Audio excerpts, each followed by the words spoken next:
All right, Bart with a bicycle rider. And I'm smiling a little bit bigger than normal because we've got the 2020 Marin Rift Zone Carbon 2 in my hands. And I was just trying to do some stunts here in the studio without much room, and I about crashed into the camera. So too bad we don't have the blooper film out. But anyway, this is the Marin 2020 Marin Rift Zone Carbon. This is the bike that a lot of us have been waiting for.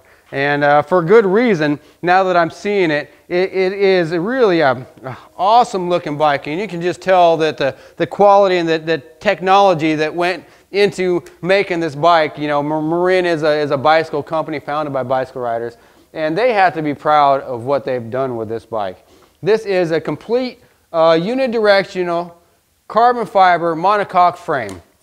And when I'm talking about the frame, I'm talking about the front part of the frame is carbon. The rear part is a tried and true triangle from the Marin Alpine Trail, which, you know, if you've read any of the reviews on the Alpine Trail, it's been in a very acclaimed suspension system. So they took the best of both worlds, put it together, and made a few changes from the 2019. Here in 2020, they've slackened the head tube angle just a little bit more. I think we're about a 65.5, which is definitely on the verge of being, I guess, a trendsetter. You know, there's bikes with steeper head angles for more downhill, but when you're looking at maybe the modern trail geometry, things are changing, and Marin is on the forefront of those changes. You know, they are out of Marin County, California, and that's where, you know, mountain biking is pretty hip there, so those guys know what's working, and they've put it together into a bike like this. So we got a little bit slacker head tube angle.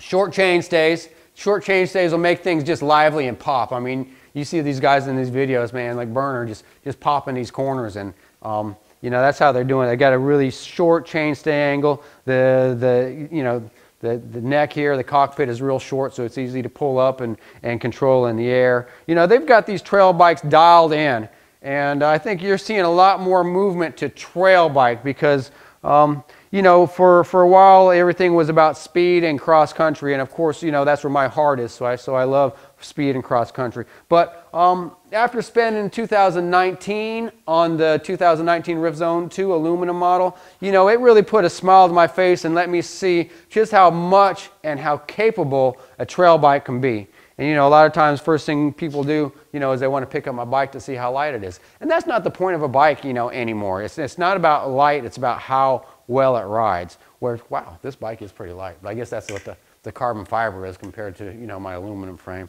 So anyway, did I just say that on camera? Yes. But yeah, this bike is pretty light. But really, like I said, that's not the point of this bike. I mean, I've got a carbon fiber race bike that's, you know, a little over 20 pounds, where, you know, this bike is going to be 25 plus pounds. But you get a lot more tire. You know, I mean, these are some sweet Minion downhill style tires, if you ask me. These are some aggressive tires. You know, you can hook your local trail with these tires and not worry about, you know, slipping out. Like you know, on my race bike, I try to keep my tires pretty light, but I lose grip. And you know, if that's not the point, you're out there having fun, losing grip is not something you want to do. So I'd rather have a little bit more tire, keep that grip, and you know, keep upright rather than hitting the ground. And you know, it's nice when you have a bike like this. And there's several different terms for it. I'm going to call it a trail bike. And you know, in some parts of the country, we're down here in South Mississippi, where we don't have maybe some of the more radical trail features that they do out west, or you know, even when you're getting into like Bentonville, Arkansas, or Tennessee. And I would love to take this bike up to the places like that and just let it eat, because I think that's what this bike would really be made for, is a flowy trail system with some nice launches. And you know, you can feel confident on a bike like this that you're going to be able to hit, you know, all those features and survive. You know, with the 2019 Rift Zone, I always talk about how that bike almost self-corrected itself. You know, in our cross-country situations we have down here, you know, in the South, and that bike was about speed for me. Even though it was a trail bike, I tried to, you know, push it with the cross-country guys, and that bike definitely handled it. And you know, I was usually smiling afterwards. I'm pretty comfortable because that bike didn't beat me up so bad. So, you know, even though a trail bike is not all about weight and about how fast you can get from one spot to the other, it's about how much fun you can get from one spot to the other, or how comfortable you can be, or how safe you can be. And when I talk about safe, you know, I'm going to say this is more of an over bike for our local trail systems down here. It means this is maybe more bike than you possibly would need. But with the agility and the confidence that this bike gives you, it just lets you smile, especially, you know, if you're, you know, coming up into the ranks and you want to ride with guys that are a little bit better than you. You know, a bike that gives you confidence is going to let you do that. And it'll, you know, you go into a corner a little bit hot with a bike like this, and it's going to, you know, it's going to keep you upright, where, you know, my race bike is going to, you know, throw you on the ground if you do something wrong.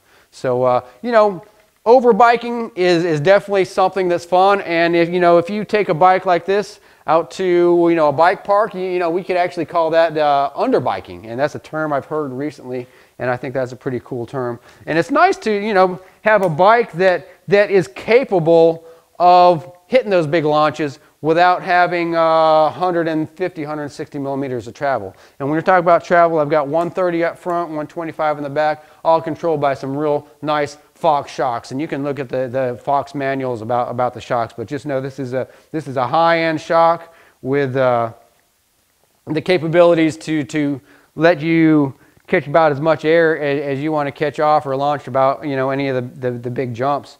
And, you know, there's limitations to what I'm saying, especially, you know, if you do live out west or something where, you know, big jumps down here are a little bit different than big jumps up there. So I'm going to say, just for the normal rider, or, you know, the bike like this is going to be well capable of anything you want to do. And it's got a really solid build. I'll go into the build quality of this later, but I mean, we've got a P&W loam lever. So, you know, we're talking about really nice dropper post lever. We've got Shimano SLX. SLX rear derailleur. We've got a 10 to 50 tooth, you know, gear range in the back. We've got a mega tooth up front with a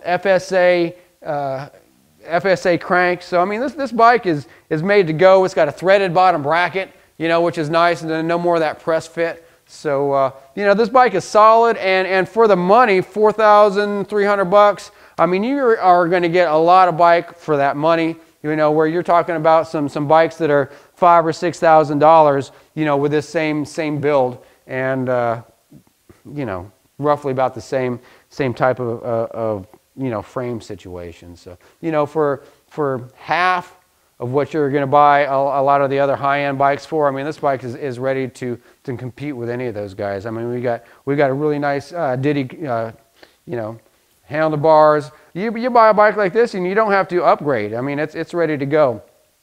And when I say ready to go, you know, we've already taken this bike out on the trail. We've already got it dirty. We've already ridden it. And I'm going to do another video about the ride characteristics. This is a size large, so it was really, you know, for one of our test riders, Spurlock, that was, you know, commissioned to test this bike out, but I couldn't help but to get on it myself a little bit. I need a size medium, and I think I'm going to build up the Rift Zone Carbon 1. This is the Carbon 2. This is the higher level. The Rift Zone Carbon 1 is about $900 less than this bike, and it's not going to quite have some of the components, the high-end components that this has, but that's all right. What it does it's going to have a Marzuki front suspension that I want to try. So I'm probably going to be on the little bit lower level than this, and I'm going to call that under bike, and I'm going to try to chase the guys down on this bike and just see what happens. But we are excited here at the Bicycle Rider to have the Rift Zone Carbon bike in our hand, and believe me, we are going to ride this bike, test this bike, you know, bounce off trees and jump off cliffs or whatever we got to do down here. Personally, I'm going to try to trace down some cross-country riders on this bike and just see how it goes. So anyway, stick with us if you're interested in a trail bike like the Marin Rift Zone Carbon, and follow us around a little bit, and you know, we'll show you how we like this bike. All right, well, thank you.